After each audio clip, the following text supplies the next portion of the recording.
and welcome to WRPB and WRPB Studios. Okay, so we live in Florida. When I moved here, I had a red car, and I was always busy and didn't take care of it the way I should. And for some reason, and I'm going to ask the gentleman next to me in a bit, why red cars seem to peel. My whole car peeled, and they said you needed to take care of it, you needed to detail it, you needed to wash it, and I really just didn't have time to go somewhere and do that. But if you've been around, you know that there are some great people that come out and detail at your location, and they have their own location, but they have all the equipment and they have all the knowledge to make sure that they put on your car the stuff to help it so it doesn't peel. With me is Dominik from DA Detailing. Did I get that right? Yep. Okay, so why do red cars peel? Do we know? Yeah, so I've actually heard a lot of people attribute it to the sun. Realistically, black cars absorb the most heat. With red paint, it's the way that it's made, what it's made up of. It just has a less clear coat, less protective coating over it. So if you keep that wax, the polymers of the wax are going to keep that protected and keep it from peeling. But you have to make sure to take care of it properly. Why'd you get into this?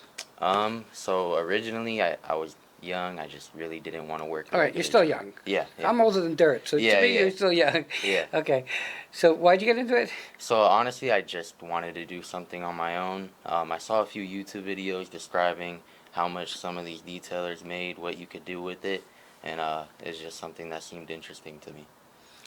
Did you always like cars? No, actually, that's something I got into with detailing. But yeah, I love cars now. Okay, so there's got to be your favorite type of car to detail. Any type of sedan or truck, preferably not Toyota. They have like terrible carpets. Probably like any Hyundai. Really? Yeah, any Hyundai sedan is real easy for me. You know, I'm thinking about, like, because I'm old, I'm thinking about what you do, and doing it on, like, a vet would be such a pain in the butt because you'd have to get down on the floor. Yeah, it's really cramped. low. It's all cramped and tight. Do you do, like, all kind of detailing, meaning from the sports car to the van to the pickup truck? Yeah, so actually I'm not as much into automobiles as I am RVs and boats. That's my specialty. Yeah, so I do a lot of I started off with cars, but I found it was more lucrative to cater to those people who would own boats, RVs. They're just it's good. Make your friend that has a boat that you don't own is a blessing. Yeah, honestly. For sure. So RV, that's got to take a lot of time to do an RV. Yeah. Depending on the size, of course. Standard job for an RV, just to wash and wax, take 4 hours. Wow. Yeah. And then what about the inside? So honestly, most people don't have the inside of their RV. It's like a house. So they'll usually clean it themselves, or they'll have housekeepers come out. The only interior RV job I've had was to shampoo the carpets. Interesting. And I guess boats are a whole nother story because do you detail them when they're still in the water? Not usually, but I actually had my first experience where I had to get up there on a float, was in the water, had to maneuver under the dock, so it was pretty crazy, but that was a few days ago. Okay, so I'm guessing, because that you go to people. Yeah. Okay. Do you find that, like, people, I hate to say it this way, but sometimes people are really nitpicky. Yeah. Okay. My way of combating that is just to do good work. Right. It's all down to how you present yourself. Once they focus on one issue, they're gonna find more. They can find issues regardless. It's just how you combat that. I know you own the company. Are you a one-person operation? No. So I have helpers depending on the day, but yeah, usually it's just it'll just be me unless I have a real busy day. But I do have helpers that I've trained and can help me out with the job. Okay, so in doing what you do, are there certain and I'm using the word chemicals Mhm. or product that make the job go easier and better? Yeah. So for instance, on my truck out there, I have a rig with a hose reel, water tank, so it's real easy to set up. Any kind of sprayers for the chemicals save a lot more time than you realize. Yeah, and I would think if you have the right tools, you're going to Mhm. get the best product. Yeah. Okay? It's like coming here in the studio. We have the right cameras, we have that amazing backdrop, even though right behind us is just a green screen. Yeah. But the job you do not only reflects on you, but it reflects on the products you use. Mhm. Um, is it hard, because we live in Florida, some days out in the heat, or does that Yeah. not bother you? So let's say I don't know if you know anything about Chevy, but their paint is terrible. No. So if you're ever washing like a black Chevy, big truck or anything, if it's real sunny out, then you pretty much got to do a side like half of the car at a time, or else it'll just dry up on you. Oh, really? Yeah, yeah. It's that heat will dry up your soap water like real quick, maybe in 2 minutes or less. You know, when I was a kid, we washed our own cars in our Mhm. driveway. But washing a car like we used to do is very different than what you do Mhm. when you detail, Yeah. So with right? washing, you got like a bucket, water. Yeah. No. Yeah. So I rarely use a bucket. I use one to rinse off what I'm using to wash it, but you got like a foam cannon. You have all the chemicals, so it goes by a lot quicker and it comes out a lot better than if you were to just do it like that. Is so when you're doing a job, whether it be a boat, RV, whatever, is it tough to get?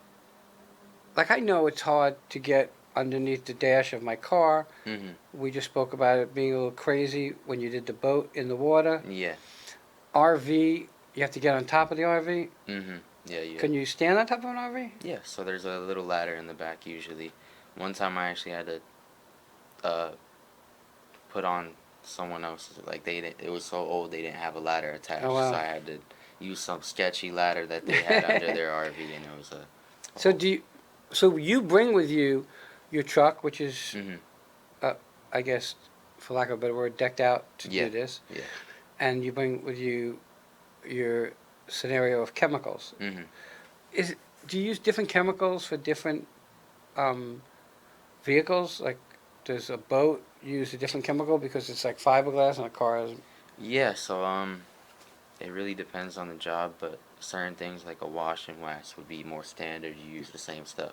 But if you're getting into any, like, let's say rust removal of a boat, you'd have to use different products. Um, for like the non-skid on a boat, that white stuff on the Right. interior on the floor, you gotta use different chemicals. Sometimes you even gotta bleach it. So it's a lot different from vehicle to vehicle.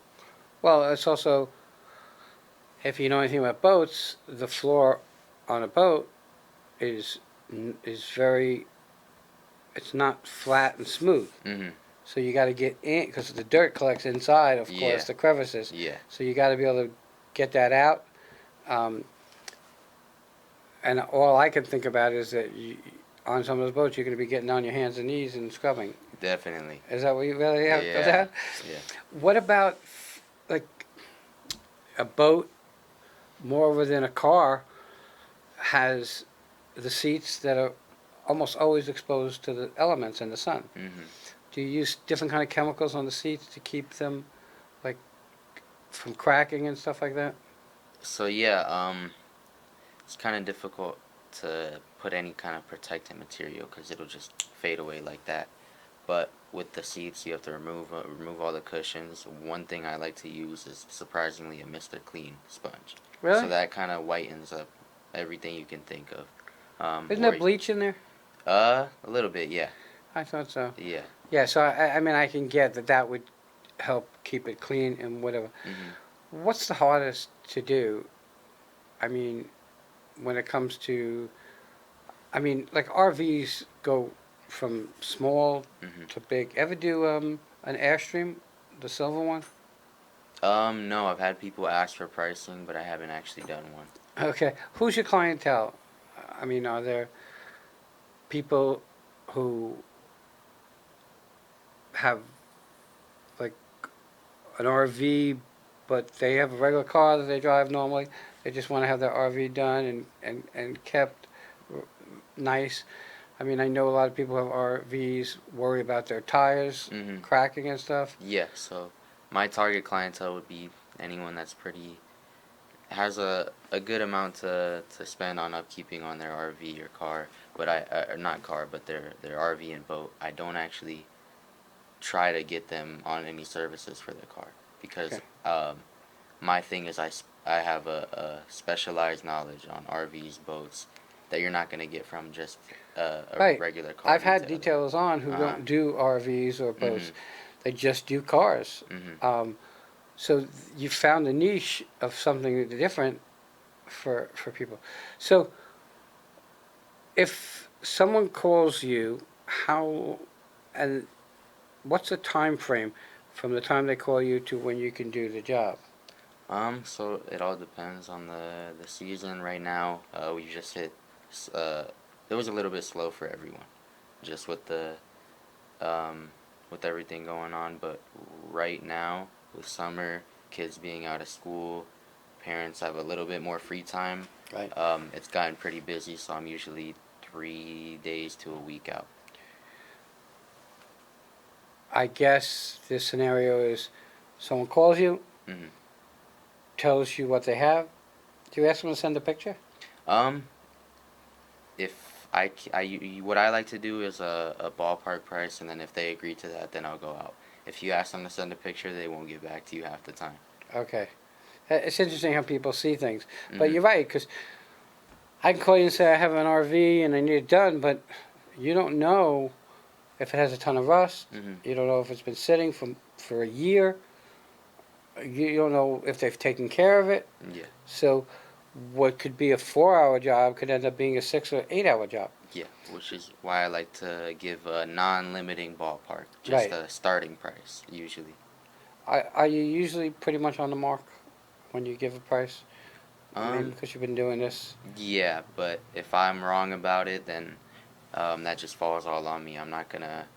I will upcharge if necessary, but it's not their fault if I make a mistake on Right. pricing. Okay, you have a website, right? Yeah. What is it? Do you know it? It would be DA detailing PSO PortSt.com. And a phone number? 772-333-1963. Okay, I've said this a million times, I'll say it again. Always use a professional. If you don't, it's going to cost you 5 times more in the long run and 10 times more in aggravation. Guys, take it from me. I've been around a long time. The time that you would spend doing your own at 4 hours is more valuable you spending it with your family and letting someone who knows what they're doing do the job. Dominic, I want to thank you for coming on. Thank you. Everybody will be right back.